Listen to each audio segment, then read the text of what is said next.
67 लाख लोग रिटायर हो चुके हैं। उनको 95 के नीचे 1000 उनको पेंशन मिलता है। कोश्यारी कमेटी का रिपोर्ट आ चुका है, 6 साल हुआ। ईपीएफओ के ऑफिसेस को हमने पहले भी कई बार घेरा है। एक बार तो हमने ताले लगाने का भी आंदोलन किया है। पूरे हिंदुस्तान में आज ये आंदोलन चल रहा है। हम लोग दिल्ली में आए, दिल्ली में हमने छोटे स्केल पे आंदोलन रखा है क्योंकि यहाँ प्रशासनिक प्रॉब्लम होते हैं।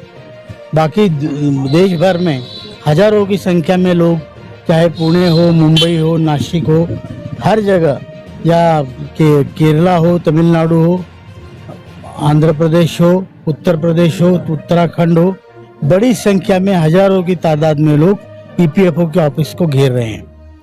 हमारा पैसा ईपीएफओ के पास है।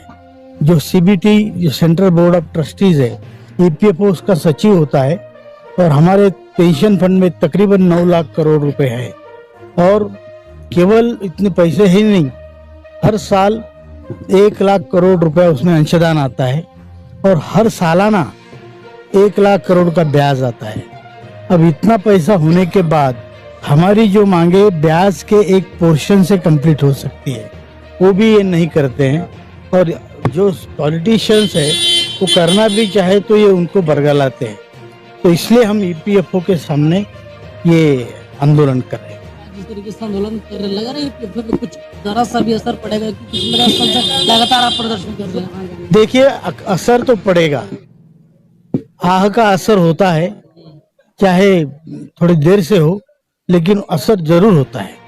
और हम लोग कंसिस्टेंटली ये प्रयत्न कर रहे हैं कि हमारी आवाज हर उस एजेंसी के पास जाए जो इसमें स्टेक रखता है, चाहे वो ईपीएफओ हो, श्रम मंत्रालय हो, वित्त मंत्रालय हो या प्रधानमंत्री कार्यालय हो। इनको हमारी बात हमको सुनानी ही पड़ेगी और इसके लिए ये कंसिस्टेंटली हम ये आंदोलन कर रहे हैं।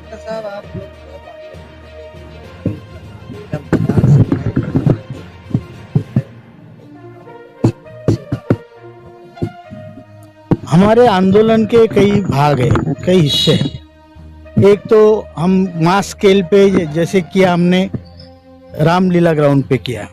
फिर अनशन का प्रोग्राम हमने स्टेट वाइज जंतर मंतर पे किया। आज हम लोकली अपने अपने ईपीएफओ के ऑफिसेस पे लोग धरना दे रहे हैं और वहां जाके नारे लगा रहे, प्रदर्शन कर रहे हैं।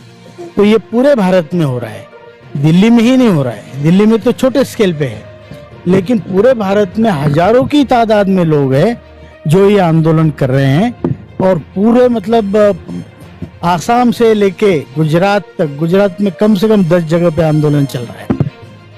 उत्तर प्रदेश में 10 से 12 जगह चल रहा है, उत्तराखंड में 2 जगह है, महाराष्ट्र में 10-15, हर जगह आंदोलन चल रहा है। तो ये हमारा बताने का तरीका है कि हर एक एजेंसी जो इसमें इन्वॉल्व है उसको हम बताना चाहते हैं, भैया जाग जाओ।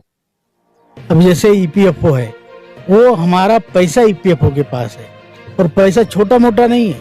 9 लाख करोड़ पेंशन फंड में है। पेंशन फंड, पीएफ फंड की बात नहीं कर रहा हूँ।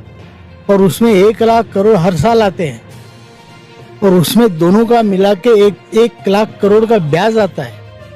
और हमारी जो मांग है ब्याज के एक छोटे पोर्शन से पूरी हो सकती है। आपने कहा कि जो करोड़ों में है इतना पैसे जो है कि जो बड़ी रकम में जो पैसा है ईपीएफओ के पास से सुरक्षित है या नहीं है? नहीं, वो तो देखिए पैसा है तो है या नहीं है वो नहीं, ऐसा पैसे है, उनके एनुअल रिपोर्ट में है। हमने ये वित्त मंत्रालय में भी बताया है और उन्होंने भी मान्य किया है कि यस, ये पैसा है। तो पैसा इन्वेस्ट होता है, कहीं तो इन्वेस्ट करते होंगे, पैसा बढ़ाते होंगे, तभी उनको ब्याज मिलता है।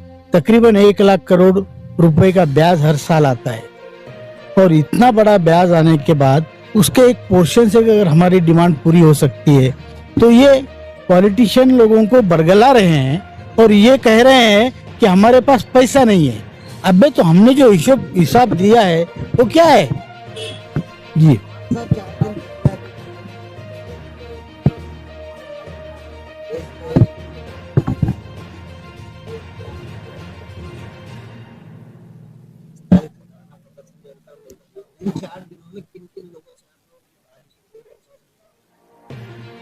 प्रशासन के लोगों से बातचीत हमारी तो हमने लेटर पे होती है, वैसे मिलते भी है।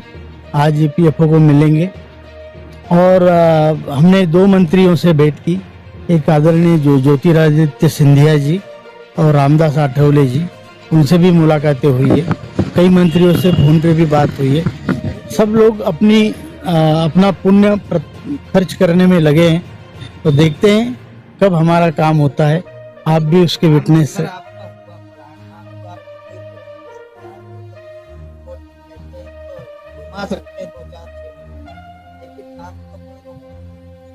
सुप्रीम कोर्ट का निर्णय जो है वो हायर पेंशन के मामले में है। हमारी जो डिमांड हायर पेंशन की भी हम उसको सपोर्ट कर रहे हैं, और जो मिनिमम पेंशन की डिमांड है जो 7,500 महंगाई भत्ता, ये सुप्रीम कोर्ट ने नहीं कहा है, ये प्रधानमंत्री जी ने हमें वचन दिया है। तो 2 अलग चीजें हैं। हायर पेंशन मतलब पूरे पेंशन पे मैं पूरा पैसा भरूं तो मुझे बढ़ी हुई पेंशन मिलेगी। तो ये सुप्रीम कोर्ट का निर्णय है जो बिल्कुल कायदे के हिसाब से है, बिल्कुल जो पहले लिखा था वही है, और उसके लिए भी ये आनाकानी कर रहे हैं, तो वो भी हमारा मुद्दा है। दूसरा मुद्दा हमारा है 7,500 महंगाई भत्ता, जो पार्लियामेंट से हम करवाना चाहते हैं, इसलिए ये आंदोलन है। सुप्रीम कोर्ट के निर्णय के खिलाफ आप आंदोलन नहीं कर सकते।